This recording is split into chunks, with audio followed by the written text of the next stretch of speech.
Hey RC enthusiasts, I want to show you a chassis I developed to use cantilevered shocks. I think it's pretty awesome. It's got some seriously crazy links in the front because I eliminated the horn. So it's got. I'm going to make some for the back. Just got to take a break before my mind melts. But I wanted to show you how the action of it works. It's really curious to watch.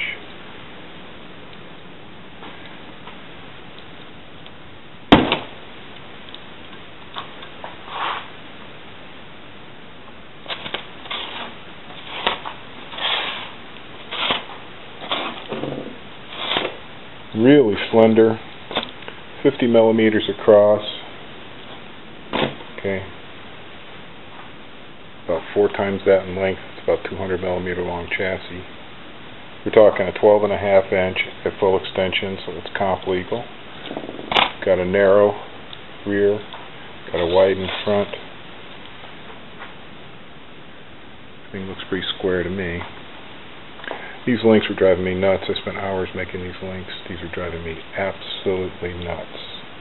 Nuts. Just crazy. What they have to do, you know? Seems like it's real squared up. Seems like it's real sturdy. Everything works. I already tested it. You just slap a little battery on right here. You're good to go. Alright guys, that's it for right now.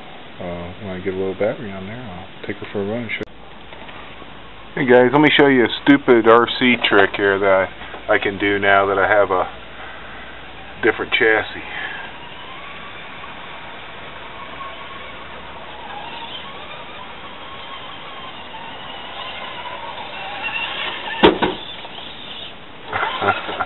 That's my stupid RC trick. The pink pony has arrived with ZB. ZB looks sleepy. I'm gonna get up the pink pony. Yeah, you had fun playing with your RC? Cool. ZB swung from the vine and didn't fall off. Anytime during the ride.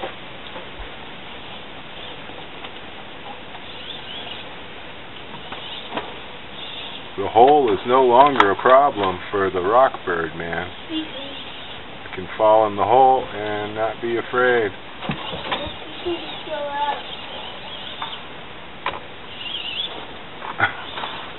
It's so much cooler inside. It is much cooler inside. This is so true. Oops, I'm in the hole. Oh well. I guess I'll just pop right out again.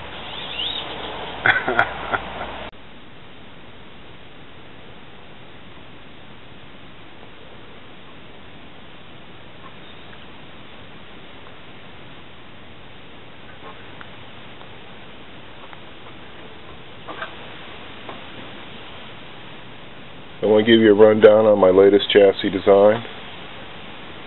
This one is really going for maximum performance on rock crawling. It's not so much about trailing or creaking or mudding or just general purpose having fun. I went for slender and maximum steering angle, battery on the front axle type setup like most crawlers do. Narrow rear, wide front. Obviously there's room for improvement, room for many more mods to the axle. Electronics, everything could be improved. But just working with what I had, took right off my Virginia Creeper to use as a mule on this platform. Just took the axles right off. Took the stock Red Cat ESC off. Took the Castle Creations BEC. And just receiver and all that, and just slapped it all in there.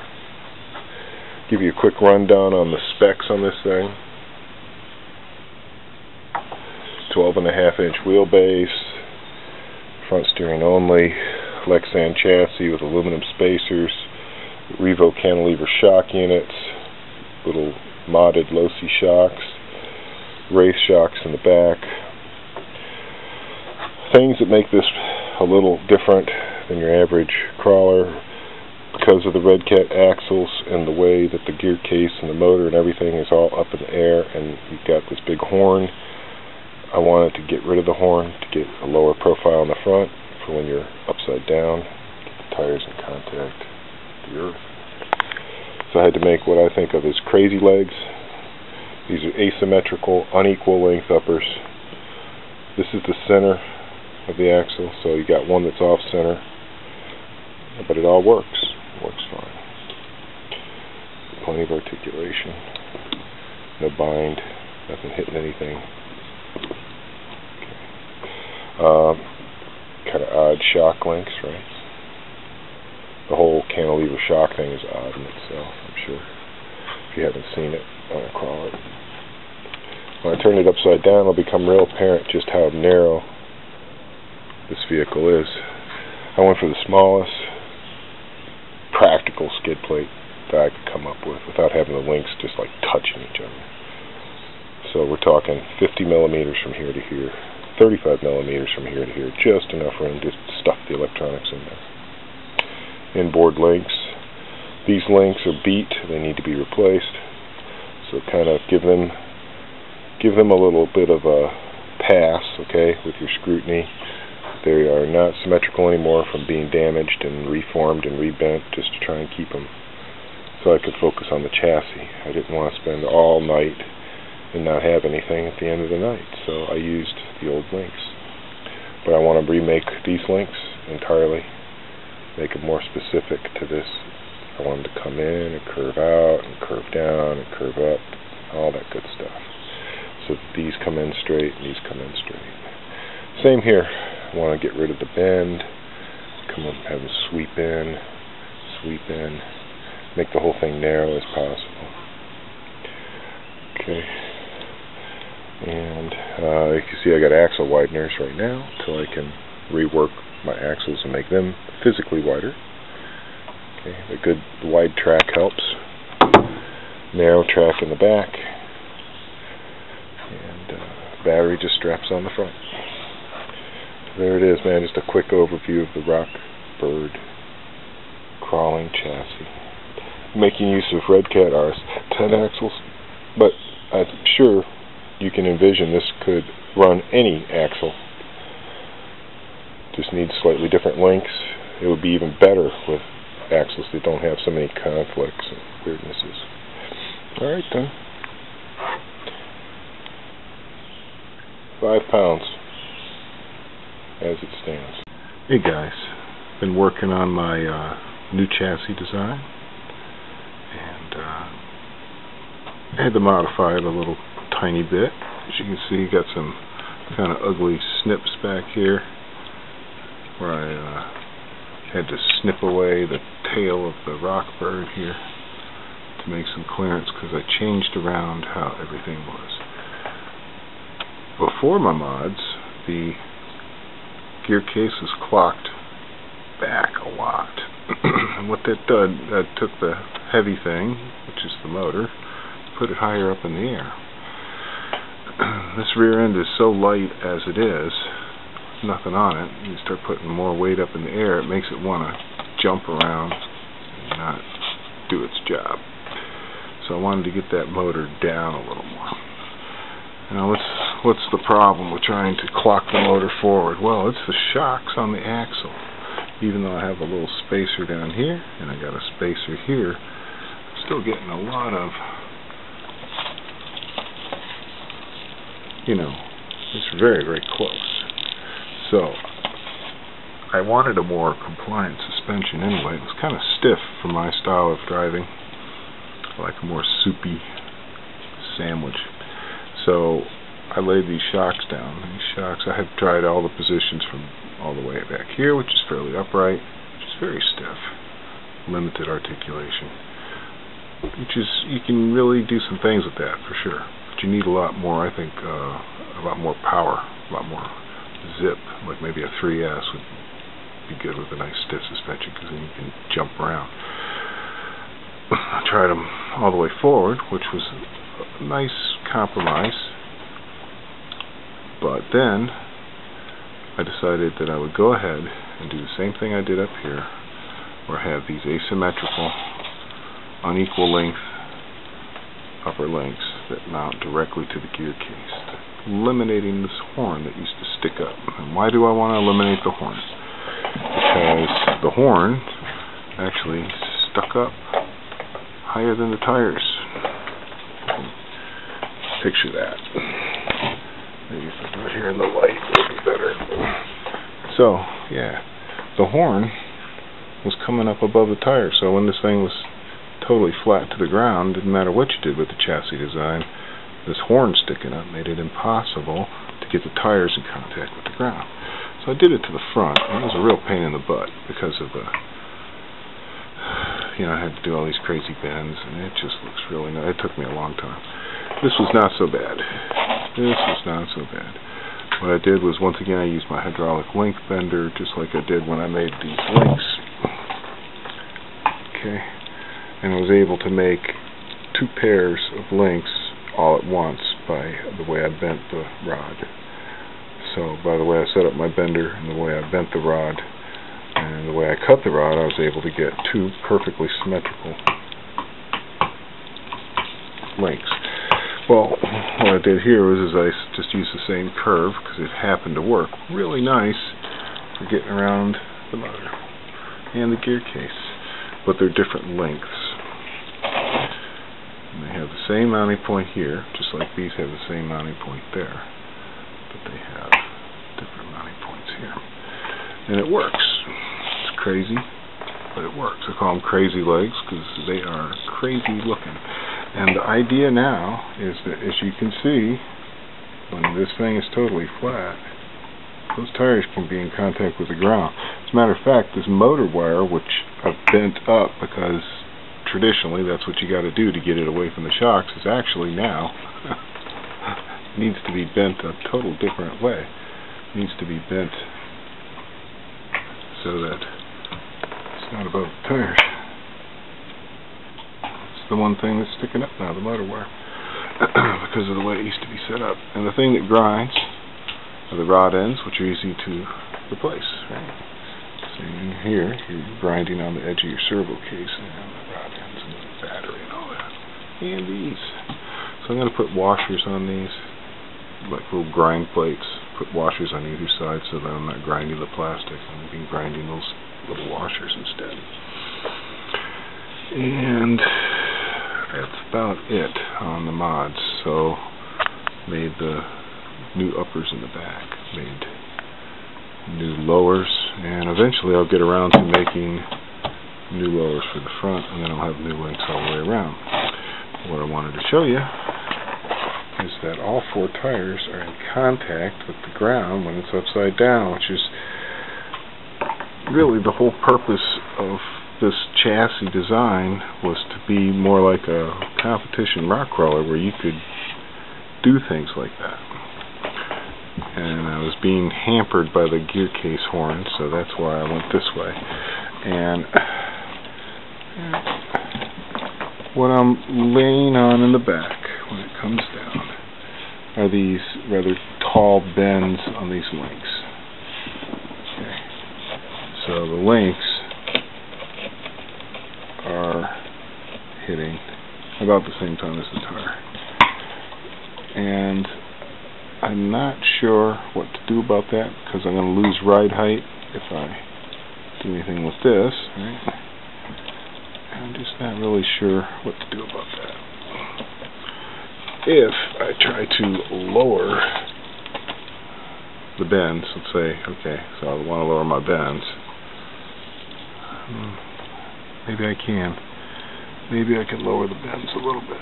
But I've got, at the most, like a 1/4 of an inch over the motor. So I could come in dead contact with the motor.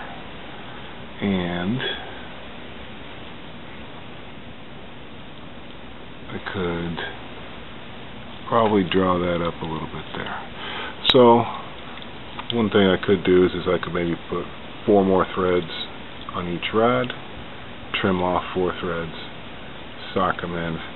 I would clock the axle slightly more forward, which I can just barely do. As you can see, the wires of the shock are like 1/16 of an inch away from touching the motor wires.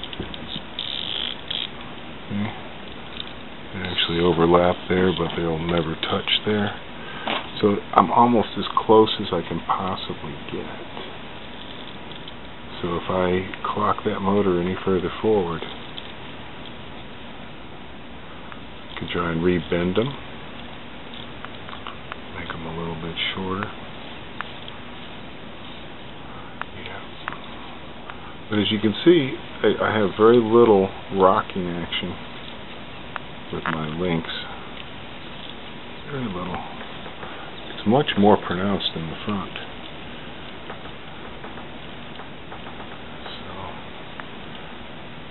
So what the difference is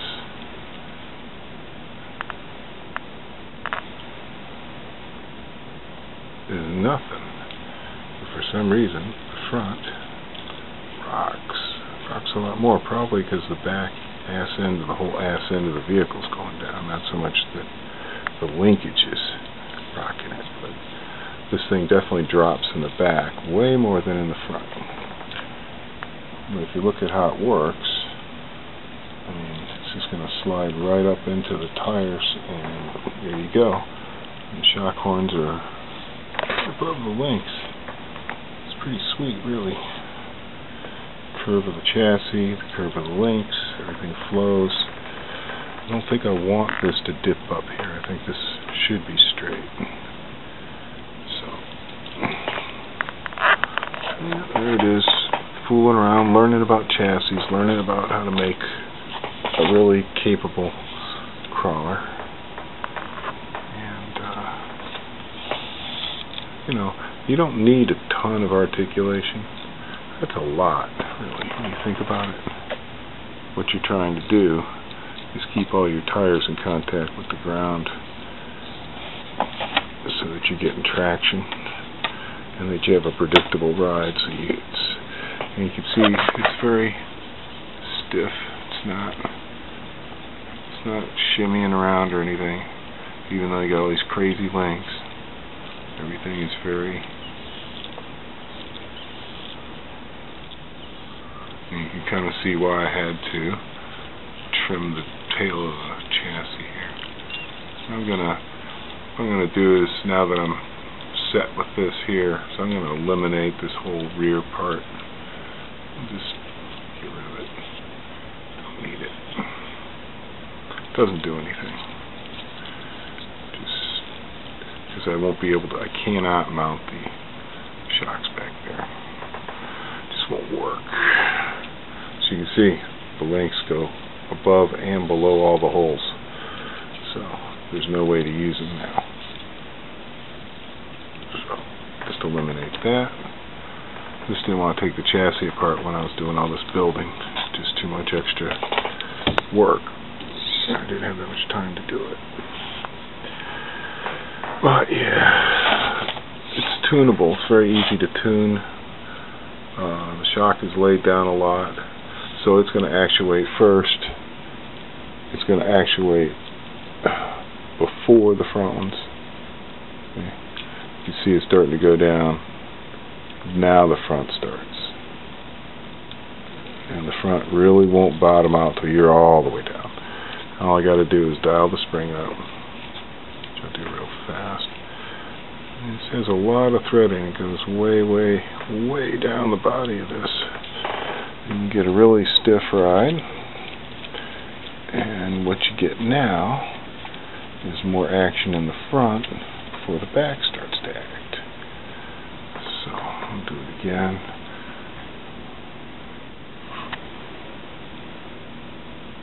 See the front starting to go.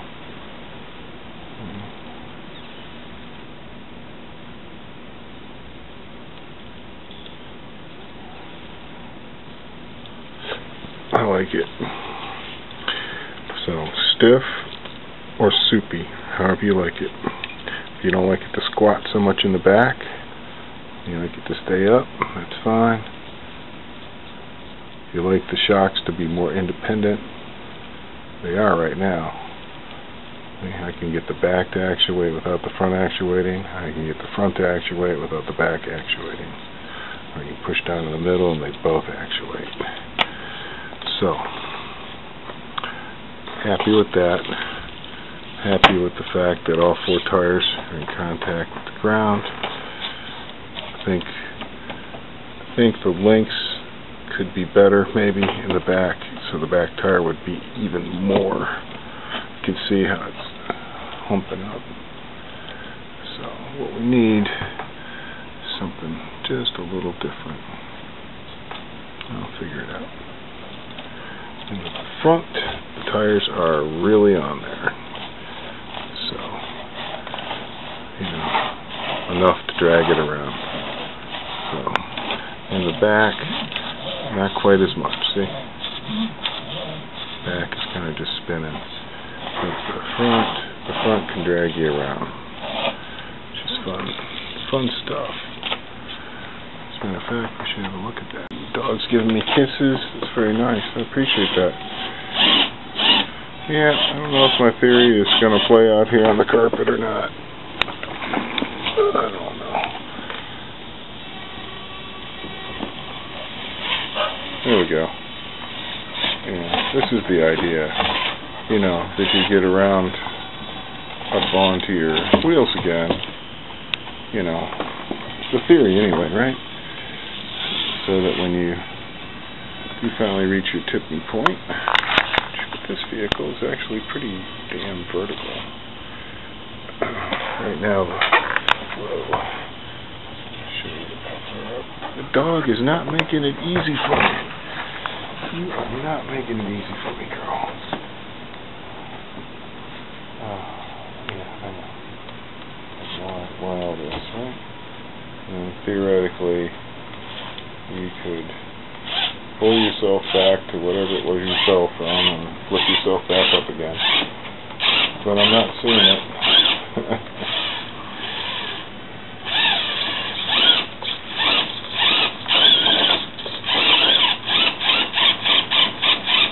Too much friction. I should put some roller skate wheels on the back. Too much friction. Yeah, you can hear it. Actually, it's the power plug. The power plug is hanging up in the air. It's a lovely thing. Yeah. Let's see how it slides now. Yeah, that's a lot better. Yeah, the darn power plug was holding it up. That's no good. Really don't know what to tell you.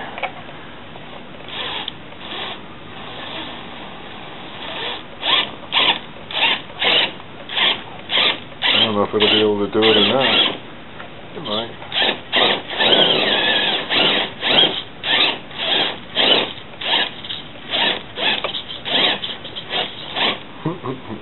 Or not. Get over there.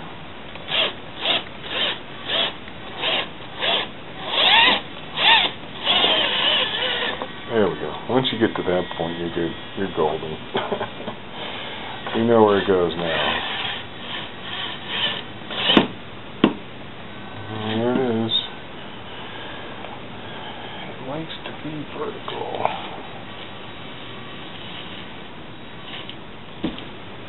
So, anyway. It is what it is.